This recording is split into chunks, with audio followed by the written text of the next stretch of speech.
Hi YouTube, it's Kathy, and this is my weekly entertainment wrap-up from November 16th through 22nd. This week I read 2 books, I watched 1 show, and I listened to 2 books.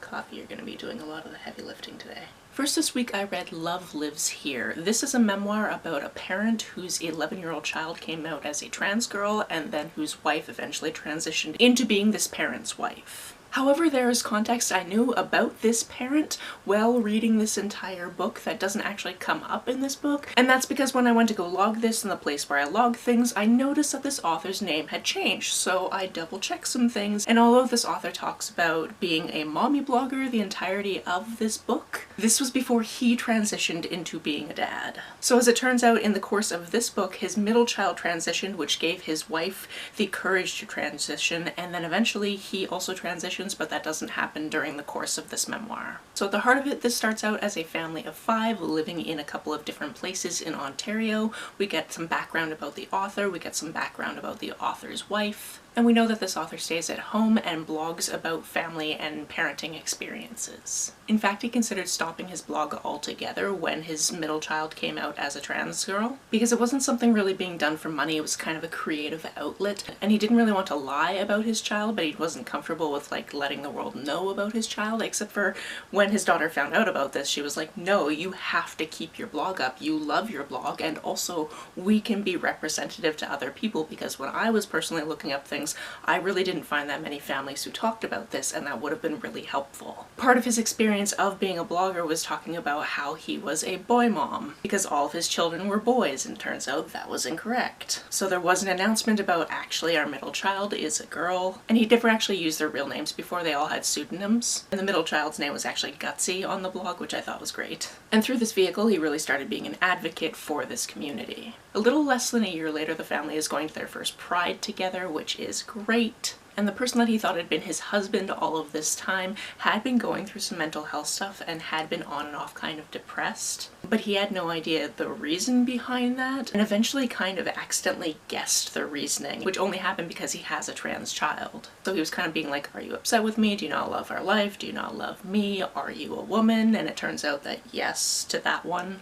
Nothing about this experience is perfect. Everything about this experience is a little bit messy because having a trans child and having a trans partner are 2 very different things. So he dealt with them in different ways. In any case, this book does cover a few different years of this family's life through these transitions, and then after this book is published in 2019, somewhere in there is when he also came out. And there were a couple of things in this where, because I had the hindsight of later, he does transition as well. I had to giggle at things where he was like, got really excited about the fact that he finally came out as a lesbian. So I would love a follow-up book to this with his transition experience. I don't know if that's going to happen, but I would definitely read it if it did. The next book that I read this week is Squad. This is a graphic novel about this girl who starts at a new school, and she meets this girl who is really pretty and really talkative and really funny, and she's like, you need to come and hang out with me and my friends during lunch. So she does that, and she kind of gets dragged into joining these popular girls who have some very exacting standards. For example, they all go shopping at one point together, and they're kind of upset that she's probably a size 4 and not a 0 or a 2. And they're like, well, we want to be able to share all our clothes, so like if you could fix that, that'd be great. And I'm just like, could we not? So there are a few different red flags that fly by until they go to a party one night, and she comes to find out that they are in fact werewolves who have to feed on the full moon. And to do this, they only choose bad guys who are going to do bad things to them. For example, there's this one guy that's like, hey, wanna see this cool thing? And she's like, yeah, sure, whatever, just don't murder me. And he secludes her from the party and tries to get with her, and she's like, no, I don't want that. And he's like, oh, you're just a tease, you definitely want this. And then suddenly her friends jump out of the bushes as werewolves and murder him. Turns out that pretty much every month they try to go to a party in a different place so nobody knows them and do this. This was fairly quick. I really enjoyed the color palette. I kind of knew where it was going between the relationship between a couple of different characters, but it was interesting to see other characters come into this mix and see what kind of had to happen in order for these characters to be able to be happy. As for the show I watched this week, I watched all 4 series of Law & Order UK. I started it this week, I finished it this week. I was also absolutely delighted when I got about a minute into the first episode. I went, wait, Is that Jamie Bamber? Oh my god, it's Jamie Bamber. And then the credits rolled, and of course it showed me, yes, it's definitely Jamie Bamber, and I was super excited because I haven't actually seen him in anything with his natural speaking voice, because the only thing I really know him from is Battlestar Galactica. In addition to that, the person that plays his boss is Harriet Walker, who I know from Killing Eve, and then one of the Crown prosecutors is Freema Agyeman, who I know from Doctor Who, just like everybody else. I haven't watched a ton of Doctor Who, but I definitely got around to her. And then here and there it sprinkles in different people playing different lawyers or whatever that I've definitely seen in other things, because I've watched a lot of British television at this point. If you've never heard of any of the Law and Orders before, I believe there's like 4 or 5 of them, but the OG one was in the States, in New York, and basically it's talking about there are 2 different types of people that serve the people: the police, who investigate the crimes, and the prosecutors, who prosecute the offenders.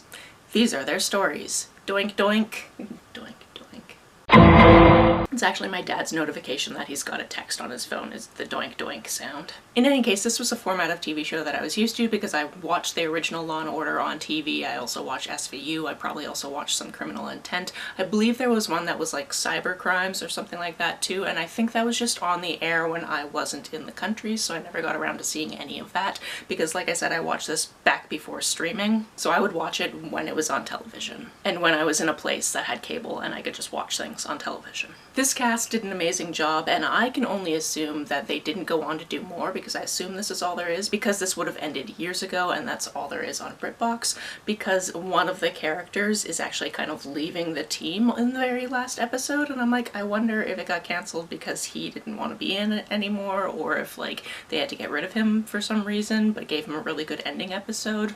I don't know.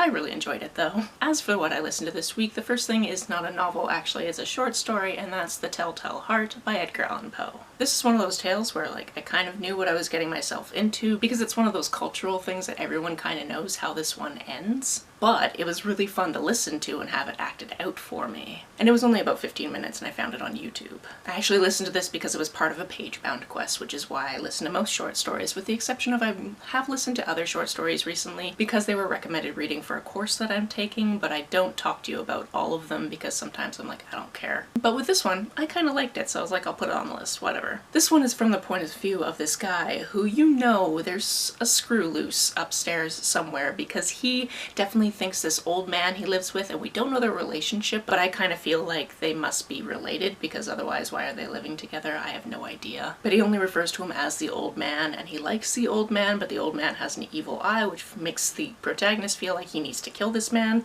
So he spends night after night after night just slowly opening this guy's door and taking an hour to get his head through the crack in the door.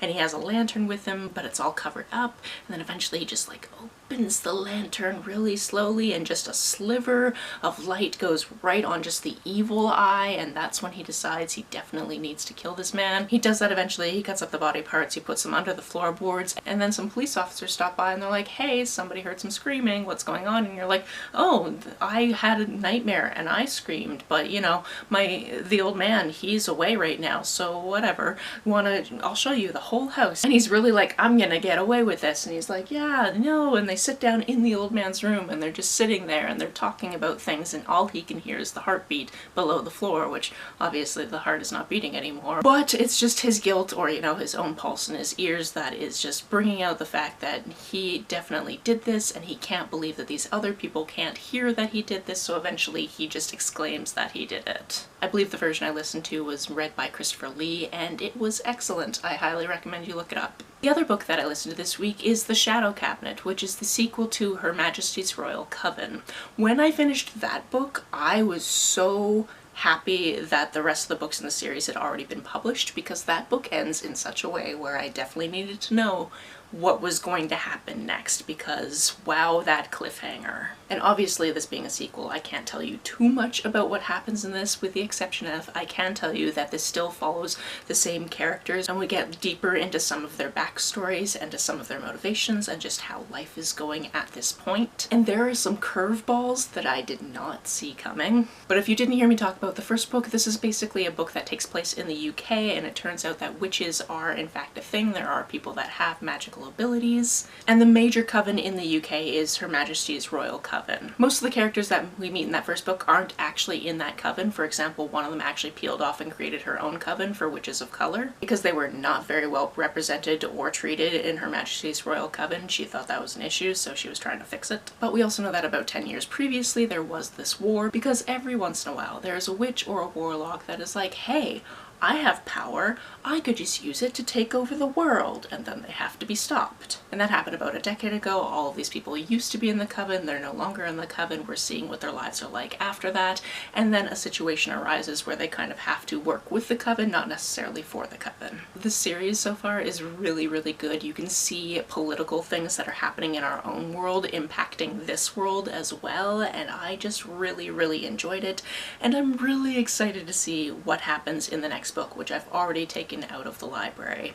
Accidentally I got the ebook, so I have it just in case the audiobook doesn't come to me anytime soon, because I'd already taken it out before I realized that it was in the audiobook, so I wasn't just going to return it. I've still got it, and I've got a hold on the audiobook, and I've got other audiobooks to get to before it, so I'll get to it fairly soon. And then I know there's also a prequel book, so I will probably get around to reading that as well at some point. But it would be pretty great if I was able to finish this trilogy before the end of the year. I would be very happy with that. That's it for this week. If you've read, watched, or listened to any of these, let me know about it down in the comments below. On the way down to the comments, if you hit that subscribe button, that would be very nice of you. If you don't feel like leaving a comment but want to make sure that I know you were here, just leave me an emoji or a smiley face if you happen to be on your keyboard. Some people have asked if there's a way to financially support this channel, so I set up a Ko-fi account, which is a digital tipping service. The link for that, as always, is down below. You can like and share this as you see fit, and I will see you very soon. Bye!